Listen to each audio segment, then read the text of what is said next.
Let's go.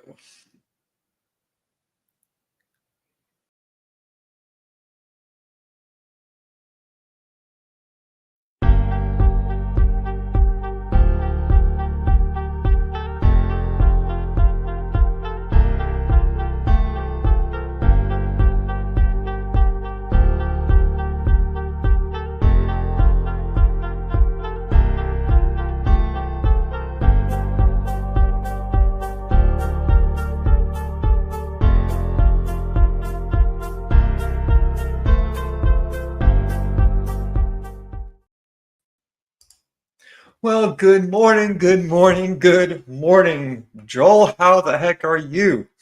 I'm doing good, Mr. Constitution Vet. How are you? I, I'm fantastic. I Good figured morning, you might Patriots. be. I Thank figured you you. might be. I bet you Ben's going to have a smile on his face this morning. Oh, I have no idea why. What could be the possible reason? What happened recently Must be the that? weather there in Texas. Oh, right. Yeah, that's it. Clearly, it's the weather. Weather is just so great. Now, listen. The title of this video is "The Golden Age of America is Dawning." And to be quite frank with you, when that inauguration went down, all day my wife and I were watching it, and I tell you what, this felt so much different compared to the one in 2016. Good morning, sir. Good morning. Good morning. Good morning. The one in 2016 was great. It was awesome. But I think so many Americans, we were just so shocked that Trump actually became president in 2016. He was the new guy on the block, and it was exciting. But this go around, it felt way more meaningful. It felt deeper. It felt more sincere because now, after everything that's happened, my wife and I both agreed, we're like, this isn't just an inauguration. This literally is a new age because everyone is fully aware of what's going on. America spoke loud and clear in November. We are sick and tired of how things have been going in the past 4 years. And we want a new age. We want a new era. And Elon Musk, with all of his flaws, he made it very clear before the inaugurations, like, this is it. If we do not come out of this, our republic is dead. And so before we get into today's video, I want to get y'all's overall summaries of what happened on Monday with that inauguration. Okay, as usual, you want to do rock, paper, scissors here, Mike? Who goes first? No. You were in first. I'm not going to step on your toes. First come, first serve. No, I thought I didn't catch all of it. I caught highlights mostly. There was that kind of that's funny. Originally, because Mike and I are in California, right? We're oblivious. We have smoke and fire to worry about here, so we're oblivious to the weather across the nation. And when I first heard that they were moving it inside because of the weather, I thought, I wonder if that's right. I wonder if that's just not an excuse to move it inside for security reasons. Yeah. Right? That was my first thinking. But then I checked the weather. I thought, oh, it's below freezing. I get it. So, and that's just, you have to think that, right? It's just, so I thought it was interesting. I did, like I was telling Ben before the show yesterday, I did my show on the contrast. And I think we're going to do that a little bit today between the prayers offered and the sermon the next day from Madam Bishop. Right. And just the tenor of it was a little more, I wouldn't say fervent. It was a little more direct and to the point. This is, the first inauguration. I think you're right, Ben. We were totally shocked that Donald Trump is in there. What we got? Yep. That's the guy. Hey, that's the guy. That's my president. That's him. That's the guy I'm talking about. So I think we were surprised, but we were just happy that it wasn't Hillary, right? Mhm. That was really what it was. Yeah, yeah. And when I voted for Trump, I was like, I remember telling my business partner that, okay, I'm talking now, Michael. I'm distracting you. Keep That- talking. That's really cool that we can see. Was it Abraham, Father Abraham, watching? That's right. Yeah. Moses. I think that's Yeah. Moses with the 10 Commandments. Oh, that's right. That's Moses. I'm sorry. I always get my bearded men wrong. Sorry. Or maybe it's Moses and Elijah. And like, we'll set up a couple tents, Ben, and It's clearly Nebuchadnezzar, obviously. So, but no, I remember telling it at the time and telling my wife, I said, I don't want either one of them to be president. I'll just vote for Trump because he's going to probably burn everything down, and we need to burn everything down now before, so we'll have a chance to rebuild, right? Mhm. But then That's very interesting. Yeah. We'll come back So to that that was- here in a second. Yeah, that was my feeling the first one. Now it's just like, why have to vote for Trump? He's the only one that can save this mess we're in, and Michael, your favorite guy is Doug Wilson, right? He was talking about this week. He was talking about, okay, we have a Trump reprieve now. We've been watching for the last 5 years. We've been watching a bunch of clowns on unicycles. Yeah. I watched that video. That kind of world we've had. It's gone so far down. Donald Trump is the only one that can lift it up. I went from thinking Donald Trump's the one that's got to burn this down just so we can start to rebuild. But now I'm like, it's burned down without him, and now he's the only one that can bring it back. So it's that contrast for me. Excellent. Michael, your overall thoughts on the inauguration? And I will behave while you're talking, Mike. So the morning of Monday, I had the day off, and my wife had to go somewhere. So kids were in bed. My wife was wherever. And so I got up, going about my day, plenty of things to do. And I look at my watch and it's 9:08. And I'm like, wait, the inauguration's today.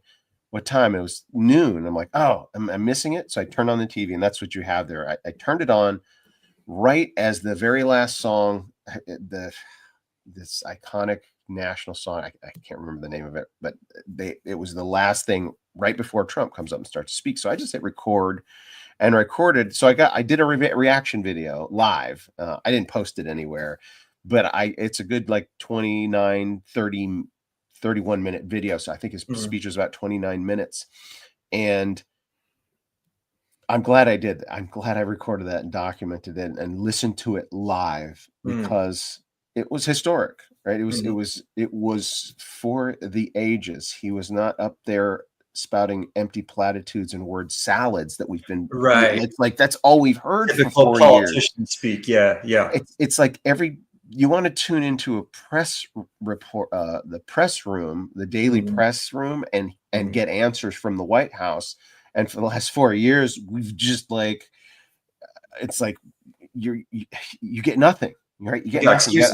You got a president that's sleeping and somebody else is making decisions that we'll never know about, right? So it was refreshing for Donald's first words as the president of the United States. He cut straight to it with everybody sitting there, with Kamala and Joe and Barry, Barack.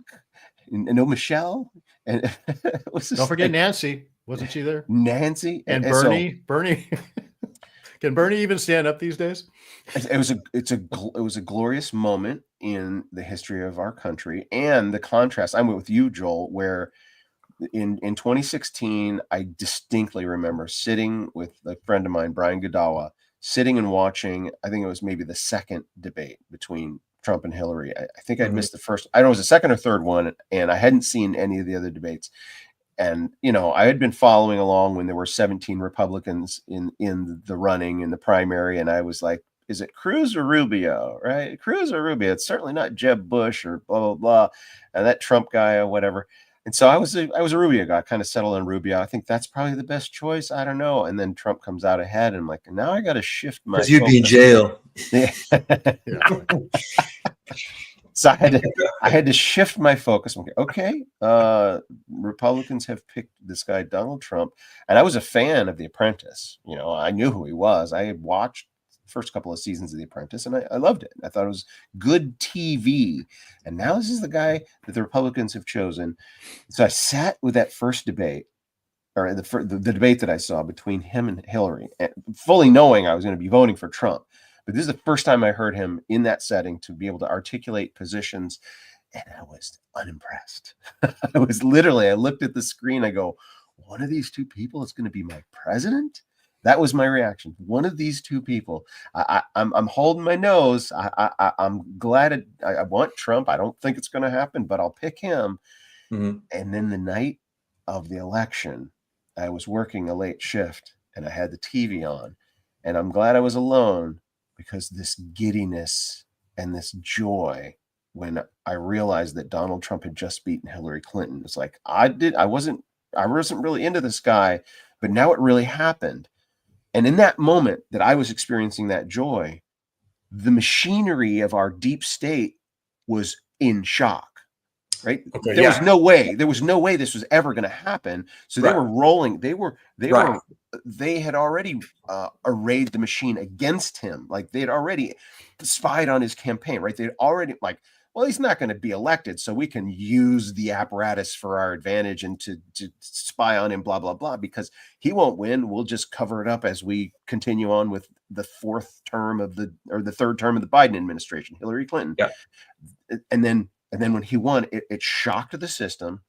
And the way I refer to it now metaphorically is this veneer, this glass veneer that had been pulled over in front of us now had a permanent crack, right? Him winning was a crack. And unless you have the newest technology, you don't erase a crack. A crack is there, and it only spreads.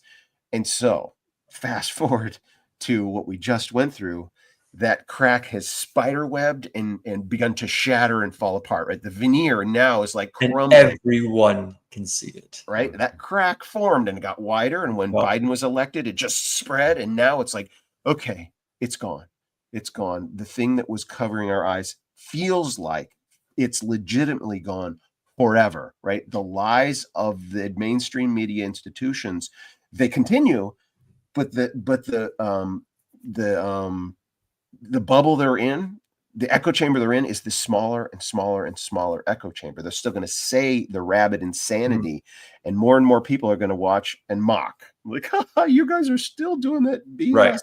Right. We're now. So it's a new day. It's a new world. And I saw it coming.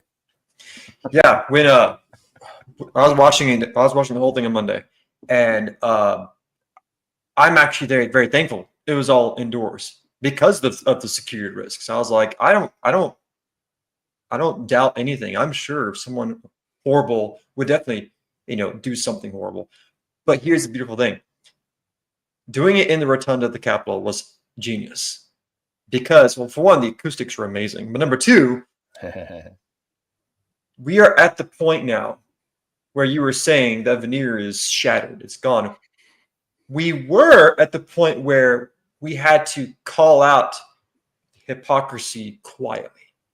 Before, we had to speak the truth carefully, or else we'd get canceled or silenced or called a conspiracy theorist. Now, it's beautiful, because now we can call out the garbage to the faces of the tyrants. I was kind of worried. It's like when Trump started doing his speech, I was like, okay, I mean, he could do a speech that everyone likes, that just is a feel-good speech, and he could just get through the day. No, he was like, I'm going to call out the problems to your faces, and I don't care anymore. See, before in 2016, he was the new guy on the block. We were excited, but let's be honest, he didn't know how deep the rot actually was. No one knew until 2019, and then 2020. And then fast forward to now, everybody knows. There's no hiding the rot.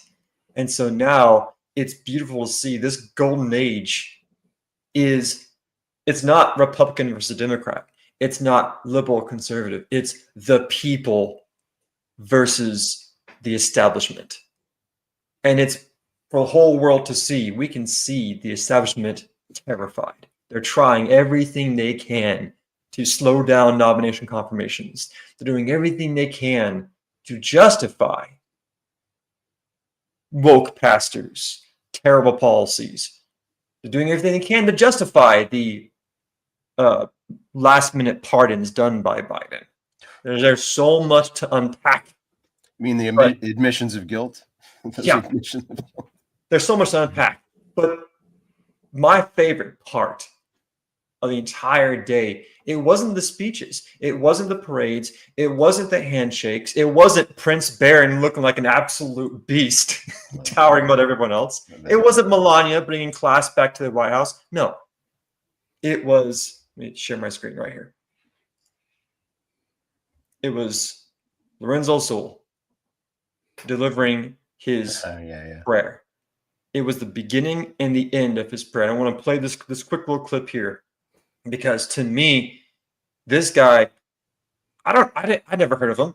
I don't know who he was, but he beautifully summarized the meaning of this day and the timing of it. So let me just play the first little bit here because he says a phrase that no one else said that I thought was beautiful. President, Heavenly Father, we're so grateful that you gave our 45th and now our 47th president a millimeter miracle. We are so thankful you gave our president a millimeter miracle. Mm-hmm. I mean, he's saying, we all know what he's talking about. Mm-hmm. There is no way that you can look back at what happened in July and not call it divine intervention. The more I think about it, the more I can't argue against it. Like, that was God saying, I'm not done with you yet.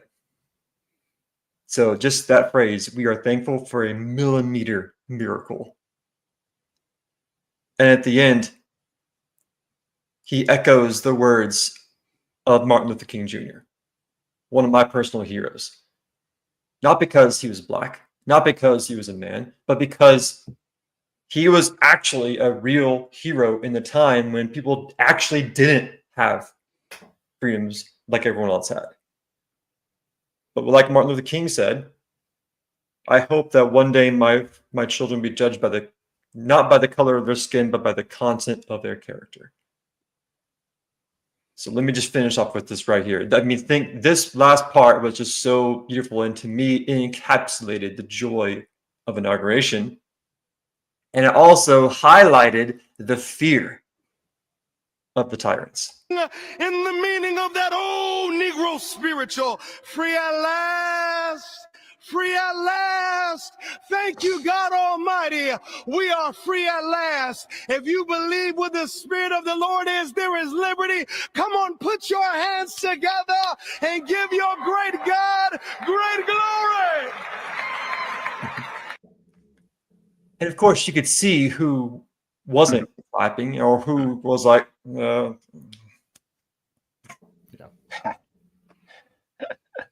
So to me, that one little bit really encapsulated the whole inauguration, like free at last.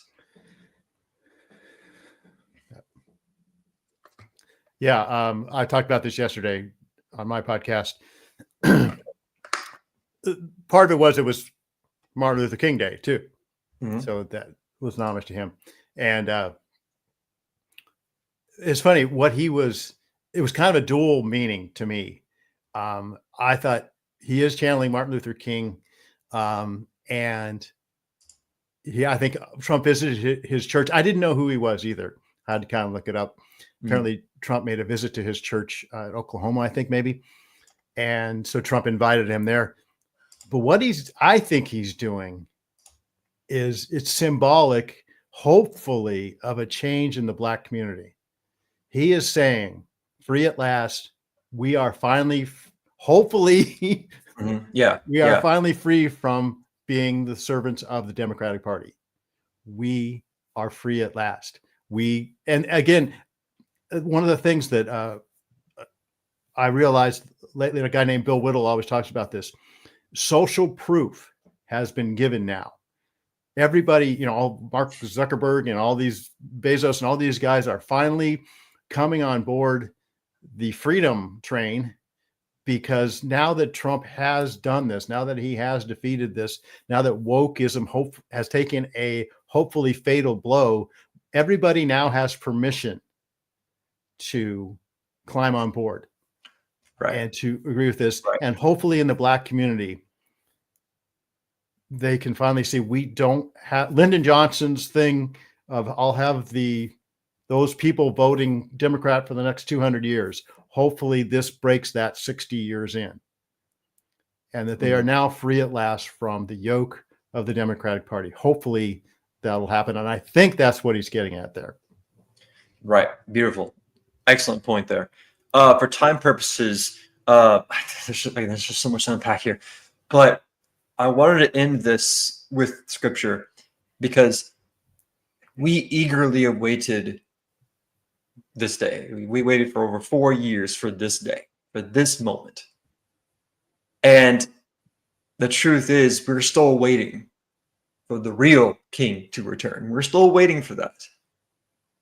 But I think this little bit here really illustrates what we saw on Monday. We saw the good, and we saw the evil as well, like that woke bishop, this straight up Satanism. There's no way around it.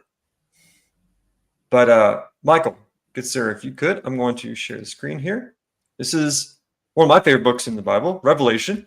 Revelation chapter 22, verse. Michael, if you could start with 12. And if you could end at 16. Let me zoom in a little bit for you. I know those Nebuchadnezzar eyes might need to have some zoom in. These aging ocular orbs that I've been temporarily bestowed with, yes. Behold, I am coming quickly, and my reward is with me to reward each one as his work deserves. I am the Alpha and the Omega, the first and the last, the beginning and the end.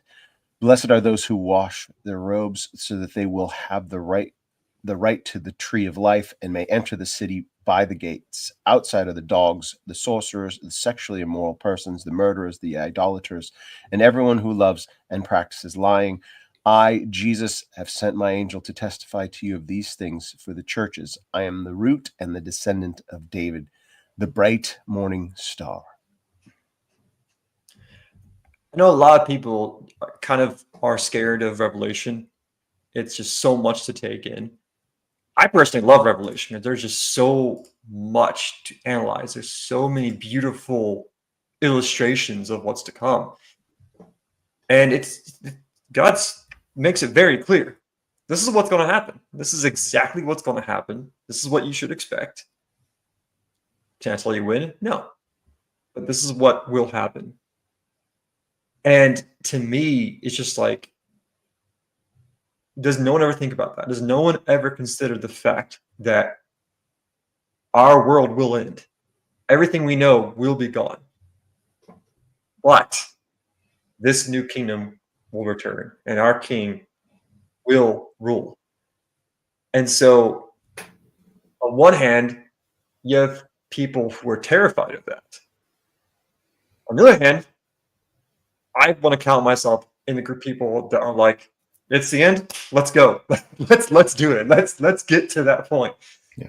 So, as great as this inauguration was, as eagerly as we awaited, I hope this moment can remind us that this golden age is just a little speck. That's all it is compared to what is coming. So, y'all's thoughts. I will chime in. I will spare the audience my theological opinings over postmillennialism versus premillennialism or amillennialism. we'll vacate that argument for the moment, but I want to harken back to the thing that you brought attention to that our preacher friend mentioned up front, the millimeter miracle. But first of all, Mhm. when I was watching those prayers, the different people selected prayer, like there's the rabbi and there's this guy, and then he brings up the preacher man, and initially I'm like, why is this the chosen representative of evangelicalism? And then I'm like, oh, I know, I get it. It's not cliche. This is genuine, right? There are people in our nation that this is their worship experience. And I've been in many, many different churches with many, many different worship experiences. And I've been in churches just like this guy's church. And man, it is alive, and it is absolutely the right message, right? That letting that guy be himself, worshiping the Lord and leading. Yeah. I'm like, oh, this is monumental. And then him drawing attention to that moment in history, right? There's so much stuff going on, so many things happening in the news, our news feed, blah, blah, blah, all crazy things, unprecedented things happening all the time. But we will forever have a record from 1,000 different camera angles of an actual miracle, right? An actual physical miracle, because miracles happen in timing, right? It's not just the thing that happened, it's how and when it happened. And we now have the measurements of, it was literally a millisecond for him to just suddenly decide to tilt his head. If he hadn't tilted his head, we would have, he wouldn't have had a head, right? It's like that moment that at the faster than the speed of sound, a bullet is, it's like, and the scientists, mathematicians, physicists can analyze all the trajectories and the angles and the timings of things and the unlikelihood, right? That's been documented. But that's the age we live in now with the advent of information technology. You can't hide the truth anymore. You can't hide God's active intervention in the affairs of man. And I'll go on a brief tangent here. For example, the entire field of study of near-death experience, right? It's always written off as, that's that kind of thing that people look into. But every skeptic and atheist that plunges into that field of research, well, I shouldn't say every, but the vast majority become converts, right? They're analyzing just hard data, and they're like, there is no possible way that this person could have obtained that knowledge unless there is something else going on here, that there is there's a non-physical element to our existence that is right. So those kinds of things, and miracles happening. We're witnessing miracles happening. Donald Trump being reelected president of the United States and getting the majority, we call that a miracle. Like 10 years ago, you wouldn't even think that that's possible. So we are witnessing God at work. Absolutely. Joel, your closing thoughts, sir. Yeah, after that short tangent, thank you. Yeah. No, it's all relative. That's right. Well, no, and I like just going back to mine. What I was talking about yesterday is the variety of prayers. Franklin Graham also offered a prayer. Yeah. Yes, that was really good. There was those two sides of evangelicalism, and then there was a rabbi and a priest. Sounds like an old joke, but just the contrast. It'll be interesting going forward, seeing. And Michael, you mentioned this before too. This is my thing, right? How does the church respond? How does the Christian, God's remnant here on earth, and contrasted with the woke bishop's prayer, and it's all out there. What I took away from that is the evangelical and world is strong and energized. The woke world is reduced to, oh, Mr. President, I just want to ask you, in the name of our loving God, please be nice. Please be nice. Yeah. And like I said, if I was Trump, I would not have even acknowledged that she said it. I would just, okay. Yeah, I heard her. We're going to move on with our plan. So thank you for sharing. But so that just shows you the state of things now. And but like Doug Wilson said, it's a reprieve for now. To me, it's a reprieve, and we'll see these. the battle is still, like Michael and I were talking about, the war has been won, but that doesn't mean the battles are over. It Right. just means that, And obviously, there's so much to talk about just from this week. But the good news is we have other days we can cover other topics. it was a good week. It was a good week. Very good week. Best week in a long time. Oh. Well, Patriots, that time. Always wonderful seeing y'all again. Today's been a great week. The new golden age has begun. Patriots, have a wonderful day. Hallelujah. Good to see you, gentlemen. Well, Take care, guys. we say God's in control. Absolutely.